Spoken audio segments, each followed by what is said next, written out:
Novelette کس جہاں کا زر لیا، مصنفہ عمیرہ احمد۔ کس جہاں کا زر لیا۔ آپ نے کبھی سوچا ہے دنیا میں کچھ چیزیں ایسی ہوتی ہیں جنہیں ہم روپے سے خرید نہیں سکتے، جنہیں دعائیں بھی ہمارے پاس نہیں لا سکتی؟ اور آپ نے کبھی یہ سوچا ہے کہ بعض دفعہ وہ چیزیں ہی ہماری پوری دنیا ہوتی ہیں؟ دل کی دنیا تو کیا، زمین پر انسان دل کی دنیا کے بغیر رہ سکتا ہے؟ آپ کو پتہ ہے میں پچھلے 30 سال سے اس دنیا میں رہ کر دل کی دنیا کے بغیر اس سوال کا جواب ڈھونڈنے کی کوشش کر رہا ہوں۔ آپ مجھے نہیں جانتے، بعض دفعہ تعارف کی ضرورت بھی تو نہیں ہوتی، بعض دفعہ شاید کسی چیز کی بھی ضرورت نہیں ہوتی، بس دل چاہتا ہے دنیا میں غار حرا جیسی خاموشی ہو اور ہم اپنے اندر کو باہر لے آئیں۔ میں جانتا ہوں آپ یہ سوچ رہے ہوں گے کہ میری زندگی میں کوئی کمی ہے، کوئی چیز ہے جو میرے پاس نہیں ہے، میری کوئی تمنا ہے جو پوری نہیں ہوئی۔ یہ بھی ہو سکتا ہے کہ آپ سوچ رہے ہوں گے میں محبت میں ناکامی کا شکار ہوا ہوں۔ کیا آپ کو یقین آئے گا کہ ایسا کچھ بھی نہیں ہے؟ میرے پاس سب کچھ ہے، ہر وہ چیز جس کی آپ تمنا کر سکتے ہیں۔ جسمانی خوبصورتی، 1 عدد ڈگری، 8-10 بڑی بڑی فیکٹریز، ہر ملکی اور غیر ملکی بینک میں لمبا چوڑا بینک بیلنس، 3 جوان خوبصورت تعلیم یافتہ اور فرمانبردار بیٹے اور 4-5 شاندار گھر۔ محبت میں بھی کسی ناکامی سے دوچار نہیں ہوا۔ میں نے جس سے محبت کی اسی سے شادی کی۔ شادی کے 30 سال بعد بھی میری بیوی مجھ سے اسی طرح محبت کرتی ہے جس طرح پہلے کرتی تھی۔ آج بھی میری ہر بات اس کے لیے فرمان کا درجہ رکھتی ہے۔ آج بھی اسے میرے علاوہ کوئی اور نظر نہیں آتا۔ پھر بھی پتہ نہیں میں خوش کیوں نہیں ہوں۔ عجیب بات ہے نا، مگر میرے ساتھ ایسا ہی ہے۔ اب شاید آپ یہ سوچ رہے ہوں گے کہ میں کسی بیماری کا شکار ہوں یا پھر یہ سب کسی ڈپریشن کے زیر اثر لکھ رہا ہوں۔ آپ اب بھی غلط ہیں۔ میں جسمانی اور ذہنی دونوں طرح سے تندرست ہوں۔ کم از کم ہر ماہ ملک کے سب سے بہترین ہاسپٹل میں ہونے والا میرا چیک اپ یہی بتاتا ہے۔ میں ہفتے میں 3 بار گولف کھیلتا ہوں، 2 بار سوئمنگ کے لیے جاتا ہوں۔ شام کو گھر کے قریبی پارک میں 1 گھنٹہ کی واک بھی ضرور کرتا ہوں۔ کسی بھی شخص کو ذہنی اور جسمانی طور پر تندرست رکھنے کے لیے اتنا کافی نہیں ہے کیا؟ مجھے معلوم ہے اب آپ مجھے کنوتی یا تاریک دنیا قسم کا شخص سمجھ رہے ہوں گے، کوئی انٹروورٹ ٹائپ۔ ایسا بھی نہیں ہے۔ میری ہر شام کسی نہ کسی فنکشن میں ہی گزرتی ہے، کبھی وہ گھر پر ہوتا ہے، کبھی کلب میں اور کبھی اپنی کمیونٹی کے کسی دوسرے شخص کے ہاں۔ میں اس لحاظ سے بھی بہت سوشل ہوں۔ ایک اچھی اور پرسکون زندگی گزارنے کے لیے جتنے لوازمات کی ضرورت ہوتی ہے وہ میرے پاس ہیں، پھر بھی پتہ نہیں میں کیوں خوش نہیں ہوں۔ 1 منٹ، اب میں آپ سے کچھ غلط بیانی کر رہا ہوں۔ مجھے پتہ ہے میں خوش کیوں نہیں ہوں، مگر 30 سال بعد کسی کو اپنی ناخوشی کی وجہ بتانا کچھ عجیب نہیں ہے؟ کم از کم مجھے تو بہت عجیب لگ رہا ہے۔ کیا آپ کو یقین آئے گا کہ پچھلے 30 سال میں ہر روز چند گھنٹے ایسے ضرور ہوتے ہیں جب مجھے اپنا وجود کسی ٹھنڈی قبر میں اترتا ہوا محسوس ہوتا ہے۔ جیتے جی قبر میں اترنا کوئی آسان کام نہیں ہوتا، اور پھر ہر روز۔ مگر بہت سی چیزیں آپ کے اختیار میں نہیں ہوتی، آپ چاہیں بھی تو بھی۔ خیر چھوڑیں اس تذکروں کو۔ میں دوبارہ قبر میں اترنا نہیں چاہتا۔ میں جانتا ہوں اس وقت آپ میں کچھ ایسے لوگ ہوں گے جو مجھے ناشکرا سمجھ رہے ہوں گے۔ ہو سکتا ہے آپ کی تشخیص ٹھیک ہو، شاید مجھے یہی بیماری لاحق ہے، اور یہ بھی تو ہو سکتا ہے کہ آپ میں سے کچھ لوگ یہ سمجھ رہے ہیں تو ٹھیک سمجھ رہے ہیں، مگر میں ابھی تک یہ طے نہیں کر پایا کہ کیا میں واقعی کسی پچھتاوے کا شکار ہوں۔ نہیں، آپ غلطی پر ہیں۔ اگر آپ یہ سوچ رہے ہیں کہ میں کوئی متقی آدمی ہوں جس کی زندگی میں کوئی غلط کام ہوتا ہے اور نہیں کوئی پچھتاوا، میرے شش و پنج کی وجہ یہ نہیں ہے۔ میں تو صرف یہ سوچ رہا ہوں کہ پچھتاوا تو باضمیر لوگوں کا ہوتا ہے۔ کیا میں اتنا باضمیر ہوں کہ مجھے پچھتاوا ہونے لگے گا؟ اور کیا پچھتاوا کسی چیز کی تلافی کر سکتا ہے؟ آپ تلافی کے لفظ کو ایک بار پھر پڑھیے۔ میں تلافی کی بات کر رہا ہوں، تلافی۔ میرا دل چاہتا ہے میں ایک بار ملیحہ سے یہ سوال پوچھوں، کیا کوئی چیز اس کے نقصان کی تلافی کر سکتی ہے؟ کیا کوئی چیز اس کے زیاں کا مداوع کر سکتی ہے؟ کیا کوئی چیز اس کے زخموں کے لیے مرہم بن سکتی ہے؟ کیا میرا کوئی عمل قبول کے ان کانٹوں سے اس کے وجود کو نجات دلا سکتا ہے جو میری وجہ سے اسے گرفت میں لیے ہوئے ہیں؟ میں جانتا ہوں آپ سوچ رہے ہوں گے کہ میں اگر ملیحہ سے یہ سوال کرنا چاہتا ہوں تو کرتا کیوں نہیں؟ مجھے کس چیز نے روک رکھا ہے؟ سوال کرنے کے لیے اس شخص کے سامنے ہونا ضروری ہے۔ میں جانتا ہوں آپ کے دل میں خیال آیا ہوگا کہ سامنے ہوئے بغیر بھی کسی دوسرے شخص کے ذریعے یہ سوال پوچھا جا سکتا ہے، مگر پھر یہ ضروری ہوتا ہے کہ اس دوسرے شخص کو اس بندے کا پتہ ہو جس سے آپ سوال کر رہے ہیں۔ اب آپ یہ سوچ رہے ہوں گے کہ رابطے کی ایک صورت تحریری بھی تو ہوتی ہے، میں خط کے ذریعے بھی تو سوال کر سکتا ہوں۔ آپ ٹھیک سوچ رہے ہیں، مگر خط لکھنے کے لیے بھی تو اس شخص کا پتہ چاہیے ہوتا ہے، اور میرے پاس ملیحہ سے رابطے کا کوئی ذریعہ نہیں ہے۔ میں نہیں جانتا وہ کہاں ہے، کس حال میں ہے، زندہ بھی ہے یا… میں ہمیشہ اس لفظ کی جگہ خالی رکھتا ہوں، اس طرح مجھے چند لمحے سانس لینے میں آسانی رہتی ہے۔ میں جانتا ہوں آپ یہ جاننے کے لیے بےتاب ہو رہے ہیں کہ ملیحہ کون ہے، میرا اس کے ساتھ کیا رشتہ ہے، مجھ سے کون سی غلطی ہوئی، مجھے کس بات کا پچھتاوا ہے، میں اس کے اتے پتے سے لا علم کیوں ہوں۔ میرے پاس ان میں سے کسی سوال کا بھی جواب نہیں ہے۔ وہ کون تھی، میرا اس کے ساتھ کیا رشتہ تھا، مجھ سے کیا غلطی ہوئی تھی، مجھے کس بات کا پچھتاوا ہے۔ میں پچھلے 30 سال سے انہی سوالوں کا جواب تلاش کرنے کی کوشش کر رہا ہوں، اور 30 سال گزرنے کے باوجود میرے پاس ایک بھی سوال کا جواب نہیں ہے۔ بعض لوگ دوسروں کی زندگی میں غلط مواقع پر آتے ہیں، جیسے ملیحہ میری زندگی میں غلط موقع پر آئی تھی۔ بعض لوگ ساری عمر صحیح چیزیں چنتے چنتے بس ایک بار غلط چیز کا انتخاب کرتے ہیں، اور یہ غلطی ان کی باقی ساری زندگی کا روگ بن جاتی ہے، جیسے ملیحہ نے کبھی میرا انتخاب کیا تھا۔ لوگ اکثر کہتے ہیں خود غرض لوگوں کی خود غرضی ان کے چہرے پر عیاں رہتی ہے۔ مجھے حیرت ہوتی ہے، ملیحہ کو 30 سال پہلے میرے چہرے پر یہ خود غرضی نظر کیوں نہیں آئی؟ میرا انتخاب کرنے سے پہلے اسے میرا چہرہ پڑھنا چاہیے تھا، غور کرنا چاہیے تھا کہ وہ اپنی زندگی کے لیے کس چیز کا انتخاب کر رہی ہے۔ پتہ نہیں اس نے ایسا کیوں نہیں کیا، اور مجھے 30 سال سے یہی چیز پریشان کر رہی ہے کہ آخر اس نے ایسا کیوں کیا۔ میں جانتا ہوں اب تک آپ کے ذہنوں کے اندر سوالوں کا جوار بھاٹا اٹھ رہا ہوگا۔ آپ پریشان نہ ہو، میں آپ کو سب کچھ بتا دوں گا، کم از کم وہ سب کچھ جس کا تعلق میری ذات سے ہے۔ میں نے اپنا بچپن بہت غربت میں گزارا تھا، 2 بہنوں اور 2 بھائیوں میں سب سے بڑا تھا۔ میرے والد ایک فیکٹری کے سپروائزر تھے، انہوں نے ہمیشہ حلال کی کھانے اور کھلانے کی کوشش کی۔ نتیجہ وہی ہوا جو ایسی صورت میں ہوتا ہے، ہم سے بہن بھائیوں کی فرسٹریشن میں بہت اضافہ ہو گیا۔ ہمارے گھر کے اندرونی اور بیرونی حالت ہر ایک سے چلا چلا کر کہتی تھی کہ وہ رزق حلال کا نتیجہ ہے، اور یہ حالت بہت سے لوگوں کو بہت کچھ کہنے پر مجبور کر دیتی۔ گھر میں سب سے بڑا میں تھا، اس لیے مجھ پر ذمہ داریاں بھی سب سے زیادہ تھیں۔ بچپن سے ہی مجھے بہت سے ایسے چھوٹے موٹے کام کرنے پڑے جس سے گھر کے اخراجات پورے کرنے میں مدد ملتی تھی، چوڑیوں اور مہندی کے سٹالز لگانے سے لے کر ٹیوشن پڑھانے تک۔ یونیورسٹی پہنچنے تک میں نے ہر کام کیا۔ محنت کی عظمت کا تو خیر کیا اندازہ ہوتا، مجھے دولت کی عظمت کا بخوبی اندازہ ہو گیا تھا۔ میں اکنامکس کا اسٹوڈنٹ تھا، مجھ سے زیادہ اچھی طرح سے معاشیات کے اصولوں سے کون واقف ہو سکتا تھا۔ میں ان دنوں ہر کیلکولیشن اپنے لیے کرتا تھا، کون سی چیز میرے لیے فائدہ مند ہو سکتی ہے، کون سی نقصان دہ، کون سی چیز اچھی ہوگی، کون سی بری، کون سی چیز ضروری ہے، کون سی ثانوی۔ میں ان دنوں زندگی کے لیے اپنے فارمولے نکالنے میں مصروف تھا۔ مجھے یہ کہنے میں کوئی یار نہیں کہ میں مکمل طور پر مادہ پرست بن چکا تھا۔ نہیں، میرا خیال ہے مکمل طور پر نہیں، لیکن بڑی حد تک۔ اصل میں یونیورسٹی پہنچتے پہنچتے میں اگر اپنے لیے زندگی کا لائحہ عمل طے کر چکا تھا تو دوسری طرف شہلا کی محبت میں بھی بری طرح گرفتار ہو چکا تھا۔ اور جو لوگ اس مادہ پرست دنیا میں بھی محبت کرتے ہیں وہ مکمل طور پر تو کبھی بھی مٹیریلزم کا شکار نہیں ہو سکتے۔ میں جانتا ہوں آپ کو میرے لفظوں پر اعتبار نہیں آ رہا ہوگا، لیکن یہ سچ ہے۔ میں نے زندگی میں شہلا سے بڑھ کر کسی کو نہیں چاہا، حتیٰ کہ دولت کو بھی نہیں۔ عجیب بات ہے نا؟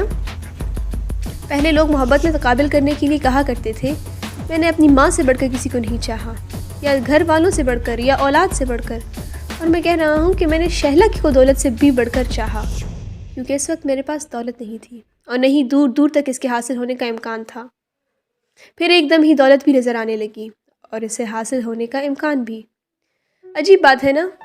میں نے آپ کو شہلا کے بارے میں تو بتا دیا، لیکن یہ نہیں بتایا کہ وہ کون ہے، محبت کے علاوہ میرے اس سے کیا رشتہ ہے، اور ہم دونوں کی آپس میں محبت کیسے ہوئی۔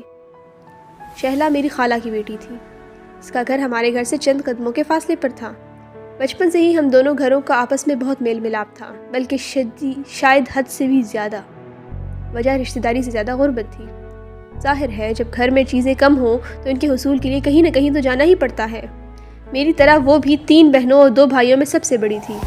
بچپن میں ہی اس کے ساتھ میری نسبت ٹھہرا دی گئی تھی۔ مجھے بچپن سے جوانی تک اس پر کوئی اعتراض اس لیے نہیں ہوا کیونکہ وہ بہت خوبصورت تھی۔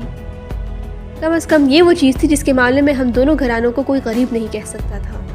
شکل و صورت کے اعتبار سے ہم سارے بہن بھائی بھی شہلا اور اس کے بہن بھائیوں کی طرح لاکھوں میں نہیں تو ہزاروں میں ایک تھے، مگر بہرحال شہلا کی بات کچھ اور ہی تھی۔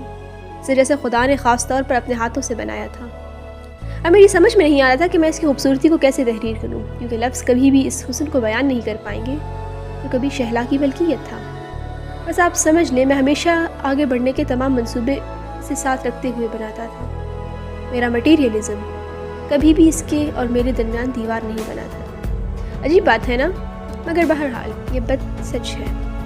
ہم دونوں اکثر اپنے منصوبے ڈسکس کیا کرتے تھے، شادی کے بعد کے خیالی پلاؤ پکایا کرتے تھے اور اپنی خواہشات وہ بتایا کرتی تھی، میں اپنے خواب سنایا کرتا تھا۔ دونوں کی منزل ایک جیسے راستوں سے گزر کر آیا کرتی تھی، کہیں پر کوئی کلیش نہیں تھا۔ دونوں کے خواب دولت سے گندھے مہکے اور بنے ہوئے تھے، اس لیے ہمیں ایک دوسروں کی باتوں سے کبھی کوفت اور بیزاری نہیں ہوتی تھی۔ شہلا کہتی تھی، اور اب بھی یہی کہتی ہے، کہ اسے مجھ سے عشق تھا اور ہے۔ میرے بغیر وہ ایک دیمک زدہ لکڑی سے زیادہ کچھ نہیں تھی، جسے پانی کسی کا سہارا بننے دیتا ہے ناپنا۔ میرے لیے وہ میری زندگی تھی، جس کے بغیر میں خواب دیکھ سکتا تھا، نہ خواہش کرنے کے قابل تھا۔ ہم دونوں جب اکٹھے ہوتے تھے تو کبھی بھی ہم کے علاوہ ایک دوسرے کے لیے کوئی دوسرا صیغہ استعمال نہیں کرتے تھے۔ بعض دفعہ ایسا شعوری طور پر ہوتا، لیکن زیادہ تر غیر شعوری طور پر۔ میں جانتا ہوں اب آپ میری ان سب باتوں سے اکتا گئے ہوں گے۔ آپ سوچ رہے ہوں گے کہ یہ کیا الف لیلا سنانی شروع کر دی محبت کے بارے میں۔ اصل میں بات یہ ہے کہ ہم صرف اپنی محبت کے بارے میں بات کرنا، پڑھنا اور سننا چاہتے ہیں، کسی دوسرے کی محبت کے بارے میں نہیں۔ ہو سکتا ہے اس وقت آپ بھی اسی کیفیت کا شکار ہو رہے ہوں۔ بہرحال ٹھیک ہے، میں شہلا کا ذکر چھوڑ دیتا ہوں۔ میں آپ کو بتا رہا تھا کہ اچانک مجھے دولت نظر آنا شروع ہو گئی تھی، اور اس کے ملنے کے امکان بھی۔ اور یہ سب کیسے ہوا تھا؟ ملیحہ علی کی وجہ سے۔ یونیورسٹی میں میرے ساتھ بہت سی پڑھنے والی بہت سی لڑکیوں میں ایک وہ بھی تھی، ایک بہت ہی امیر کبیر گھرانے کی واحد چشم و چراغ۔ اس کی ماں کسی زمانے میں مشہور ماڈل رہی تھی، مگر علی احمد سے شادی کے بعد اس نے ماڈلنگ چھوڑ دی تھی۔ شادی کے 5 سال بعد ایک حادثے میں ان کا انتقال ہو گیا تھا۔ ملیحہ اس وقت صرف 2 سال کی تھی۔ علی احمد نے اس کی خاطر دوسری شادی نہیں کی، انہوں نے اسے اکیلا ہی پالا تھا۔ وہ گریجویشن کر رہی تھی جب ان کا بھی اچانک انتقال ہو گیا تھا۔ اس کے کوئی قریبی عزیز نہیں تھے، جو بھی عزیز تھے وہ دور کے تھے۔ علی احمد یہ عقل مندی کر گئے تھے کہ اپنی زندگی میں ہی اپنے لیگل ایڈوائزر کو اس کا گارجین بنا چکے تھے۔ وہ علی احمد کے انتقال کے بعد انہی کے گھر چلی گئی تھی۔ جب تک اس کی شادی نہ ہو جاتی، اسے انہی کے ساتھ رہنا تھا۔ وہ ان لڑکیوں میں سے تھی جنہیں ہر لحاظ سے پسند کیا جاتا ہے، جن کے بارے میں ہر ایک کی رائے بہت اچھی ہوتی ہے۔ اس میں اگر کچھ ہاتھ اس کی دولت اور خوبصورتی کا تھا تو باقی ہاتھ اس کی ذہانت اور مینرز کا بھی تھا۔ وہ ہر لحاظ سے بہت نمایاں تھی، اسے بات کرنا بھی آتا تھا اور بات منوانا بھی۔ اس کے ہر انداز سے اظہار ہوتا تھا کہ اسے بہت چاہا گیا ہے، اس کا بہت خیال رکھا گیا ہے۔ وہ ہمیشہ اپنے الگ گروپ میں رہتی تھی۔ اس کے خاص دوست تھے جن کی تعداد ہمیشہ محدود ہی رہتی تھی۔ کلاس کے دوسرے لوگوں کی طرح مجھے بھی اس کی بہت سی باتوں نے متاثر کیا تھا، مگر بس صرف متاثر ہی کیا تھا، میں اس کا گرویدہ ہوا تھا نہ اس پر شائدہ ہوا تھا۔ ان دنوں میری آنکھوں میں شہلا نام کا بت نصب تھا، اس کے ہوتے ہوئے مجھے دوسرا کوئی نظر کہاں آ سکتا تھا۔ ہاں، اگر شہلا سے محبت نہ ہو چکی ہوتی تو پھر یقیناً میں بھی کلاس کے بہت سے دوسرے لڑکوں کی طرح ملیحہ کی محبت میں گرفتار ہو جاتا۔ ایک طرفہ محبت، کیونکہ وہ کبھی کسی کو گھاس نہیں ڈالتی تھی۔ اپنی میڈل کلاس کے دوسرے لوگوں کی طرح مجھے بھی اس زمانے میں بڑے کمپلیکسز تھے، اور انہی کمپلیکسز نے مجھے اس سے دور رہنے پر مجبور کیا۔ اس سے کیا، بلکہ کلاس اور یونیورسٹی کی ہر لڑکی سے۔ اس زمانے میں مجھے شہلا اور دولت کے علاوہ کسی اور چیز میں دلچسپی نہیں تھی۔ میں دلچسپی لینے کی کوشش بھی کرتا تو بھی میرے لیے ممکن نہیں تھا کہ کسی لڑکی کی طرف پیش قدمی کرتا یا رومانس کرتا۔ رومانس کرنے کے لیے وقت اور روپے کی ضرورت ہوتی ہے۔ میرے پاس ان دونوں ہی چیزوں کی کمی تھی، اور لڑکیوں کو مائل کرنے کے لیے یہی ہتھیار ہوتے ہیں۔ بہرحال مجھے نہیں پتا ملیحہ علی نے کب مجھ میں دلچسپی لینا شروع کر دی۔ شروع میں مجھے اس کا بالکل اندازہ نہیں ہوا تھا۔ بعد میں ایک یکدم یہ علم ہونے پر بہت محتاط ہو گیا کہ وہ میرے دوستوں سے میرے بارے میں معلومات لینے کی کوشش کر رہی تھی۔ میں اپنی ذات میں اس کی دلچسپی کا مقصد جاننے میں ناکام رہا تھا، مگر ہر گزرتے دن کے ساتھ مجھے دیکھ کر اس کی آنکھوں میں نمودار ہونے والی چمک میں اضافہ ہوتا گیا۔ اس کے ہونٹوں پر نمودار ہونے والی مسکراہٹ بڑھتی گئی، اور چھوٹی چھوٹی بات پر مجھ سے بات کرنے کے لیے بہانے ڈھونڈتی تھی۔ دوست جہاں میری قسمت پر رش کر رہے تھے، وہاں مجھے یوں لگ رہا تھا جیسے وہ مجھ سے وقت گزاری کے طور پر فلرٹ کر رہی ہے۔ اس کی کلاس کی لڑکیوں کی بہت سی دلچسپیوں میں تفریح بھی شامل ہوتی ہے۔ میں نے اسے پہلو بچانے کی بے تحاشا کوشش کی، اسے نظر انداز کرنے کے لیے بہت سے جتن کرتا رہا، مگر یہ سب مجھے بہت دیر تک ممکن نہیں رہا۔ آہستہ آہستہ میں نے سرنڈر کرتے ہوئے اس کی طرف دوستی کا ہاتھ بڑھا دیا۔ میں مانتا ہوں اس دوستی میں اس کی خوبصورتی اور اچھے رویے سے زیادہ اس کی دولت نے اہم کردار ادا کیا تھا۔ کون تھا جو ایک امیر و کبیر لڑکی کی قربت نہیں چاہتا؟ جو نہیں چاہتا وہ صرف احمق ہی ہو سکتا ہے، اور میں بہرحال احمق نہیں تھا۔ اس کی دوستی نے میرے بہت سے مسائل حل کرنے شروع کر دیے تھے، جیسے ٹرانسپورٹ کا مسئلہ۔ اس کا ڈرائیور مجھے گھر سے کچھ فاصلے پر سٹاپ سے پک کیا کرتا تھا اور پھر وہیں چھوڑ جاتا تھا۔ وہ مجھے بے تحاشا تحفے دیا کرتی تھی، اور یہ ایسے تحائف تھے جن کا میں نے بس خوابوں میں ہی تصور کیا تھا۔ اس کے ساتھ دوستی کے صرف 6 ماہ بعد میرے صندوق میں رکھے ہوئے تمام ملبوسات میں سے کوئی بھی میرا ذاتی خریدا ہوا نہیں تھا۔ یہی حال جوتوں کی اس لمبی قطار کا تھا جو میری چارپائی کے نیچے دھرے تھے۔ میرے گھر میں پرفیومز، گھڑیوں، گلاسز، ٹائی پنس اور کف لنکس جیسی چیزوں کا بھی ایک انبار لگ گیا تھا۔ میں جانتا ہوں اب آپ سوچ رہے ہوں گے کہ اس کے بدلے میں نے اسے کیا دیا۔ آخر تحائف کے بدلے میں کچھ نہ کچھ تو دیا ہی جاتا ہے۔ میں نے بھی بہت دفعہ اسے چھوٹے موٹے تحائف دینے کی کوشش کی، مگر ہر بار اس نے انکار کر دیا۔ وہ ہر بار ایک ہی جملہ کہتی، تم سے تحفہ نہیں کچھ اور لینا ہے، مگر ابھی نہیں، کچھ عرصے کے بعد۔ میں ہر بار اس کے جملے پر غور ہی کرتا جاتا، مگر کبھی بھی اس کے اصلی مفہوم کو نہ جان پایا۔ شہلا کو میں نے اس دوستی سے بے خبر رکھا، اور اپنے گھر والوں کی طرح جنہیں میں یہی کہا کرتا تھا کہ یہ سب تحائف مجھے میرے دوست دیتے ہیں۔ شروع کے چند بار کے سوا مجھے پھر کبھی لمبی چوڑی وضاحتوں کی ضرورت نہیں پڑی۔ شہلا کو میں نے اس لیے ملیحہ کے بارے میں نہیں بتایا کہ خواہ مخواہ حسد کا شکار ہوگی، کہ میرے دل میں ملیحہ کے لیے کوئی خاص قسم کے جذبات نہ تھے۔ میں جانتا ہوں یہ جان کر آپ مجھے بہت کمینہ اور گھٹیا سمجھیں گے کہ ملیحہ سے میری دوستی صرف تحائف بٹورنے کے لیے تھی۔ آسائشیں کس کو اچھی نہیں لگتی، خاص طور پر اگر وہ پہلے کبھی نہ ملی ہوں۔ تو پھر اگر میں ان ترغیبات کا شکار ہو گیا تو اس میں میرا کیا قصور تھا؟ بہرحال میں نے بہت دیر تک ملیحہ کے وجود سے گھر والوں اور شہلا کو بے خبر رکھا، اور شاید ہمیشہ ہی رکھتا اگر ملیحہ نے اس دن وہ سب نہ کہا ہوتا۔ اس دن یونیورسٹی سے واپسی پر وہ گاڑی خود ڈرائیو کرتے ہوئے مجھے راوی کے کنارے لے آئی تھی۔ بہت دیر تک ہم دونوں باتیں کرتے رہے، موسم کی، یونیورسٹی کی، کلاس فیلوز کی، اسٹوڈنٹس کی، اسٹڈیز کی، گھر والوں کی۔ وہ بہت عجیب سے موڈ میں تھی۔ پتہ نہیں اس دن اسے اپنے ماں باپ کی اتنی بہت سی باتیں یاد کیوں آ رہی تھی۔ ماں کے بارے میں اس نے سب کچھ باپ سے سنا تھا، مگر وہ اس کے بارے میں یوں بات کرتی جیسے یہ سب اس کے سامنے ہوا تھا۔ میں خاموشی اور کسی قدر اکتاہٹ کے عالم میں اس کی باتیں سن رہا تھا جب اس نے اچانک کہا تھا، پتہ ہے فاروق، مجھے ہمیشہ یہ لگتا تھا کہ مجھے کبھی کسی سے محبت نہیں ہوگی، میں چاہوں بھی تو نہیں، مگر پھر بس میں نے تمہیں دیکھ لیا۔ وہ چپ ہو گئی۔ یہ ہکا بکا تھا۔ اس نے پہلی بار مجھ سے محبت کا اظہار کیا، اور وہ بھی یوں کھلم کھلا۔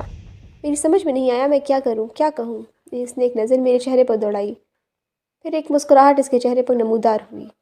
میں جانتی تھی تم یہ بات سن کر بہت حیران ہوگے، مگر یہ سچ ہے، مجھے تم سے واقعی محبت ہے۔ کیا تم یقین کرو گے کہ میں سارا دن گھر جانے کے بعد اس انتظار میں گزارتی ہوں کہ کب اگلی صبح آئے اور کب میں یونیورسٹی میں تم سے ملوں۔ میں یونیورسٹی صرف تمہارے لیے آتی ہوں۔ جس دن تم وہاں آنا چھوڑ دو گے وہ میرا بھی یونیورسٹی میں آخری دن ہوگا۔ میرے حواس تب تک بالکل معطل ہو چکے تھے، میں جیسے سکتے کے عالم میں تھا اور وہ بولتی جا رہی تھی۔ پھر اس نے کہا، فاروق احمد، میں تم سے شادی کرنا چاہتی ہوں۔ میں اپنی ساری زندگی تمہارے ساتھ گزارنا چاہتی ہوں، صرف تمہارے ساتھ۔ کیا تم مجھ سے شادی کرو گے؟ اس نے پہلی بار بات کرتے ہوئے بڑی لہجاجت سے میرے ہاتھ پر اپنا ہاتھ رکھ دیا۔ میری سمجھ میں نہیں آیا کہ میں اسے کیا جواب دوں۔ اس وقت میرے سامنے صرف ایک ہی چہرہ تھا، شہلا کا چہرہ، اور وہ چہرہ میری ساری زندگی تھی۔ ملیحہ، اب میں اس بارے میں کچھ نہیں کہہ سکتا۔ میں نے اس بارے میں کچھ سوچا ہی نہیں، پر بہت سی ذمہ داریاں ہیں مجھ پر۔ میری شادی کا تو ابھی دور دور تک کوئی امکان نہیں۔ میں نہیں جانتا اسے صاف صاف انکار کرنے کے بجائے میں نے اسے یہ سب کیوں کہا۔ میرے ہاتھ پر اسی گرفت اور سخت ہو گئی۔ میں جانتی ہوں تم پر ذمہ داریاں ہیں، مگر میرے پاس بہت کچھ ہے۔ وہ سب کچھ تمہارا ہے، تم جس طرح چاہو اسے استعمال کرنا، مجھے اعتراض نہیں ہوگا۔ مجھے صرف تمہاری ضرورت ہے، تمہارا ساتھ چاہیے۔ میں کچھ بول نہیں سکتا۔ جانتا تھا اس کے پاس کیا کیا ہے، مجھے اس کیا کیا کی بہت ضرورت تھی۔ ایک گہرا سانس لے کر میں نے اپنی آنکھیں بند کر لی تھی۔ اس کا ہاتھ ابھی بھی میرے ہاتھ پر تھا، اور مجھے وہ ہاتھ سونے کا محسوس ہو رہا تھا۔ ان دونوں ہی چیزوں کی کمی تھی، اور لڑکیوں کو مائل کرنے کے لیے یہی ہتھیار ہوتے ہیں۔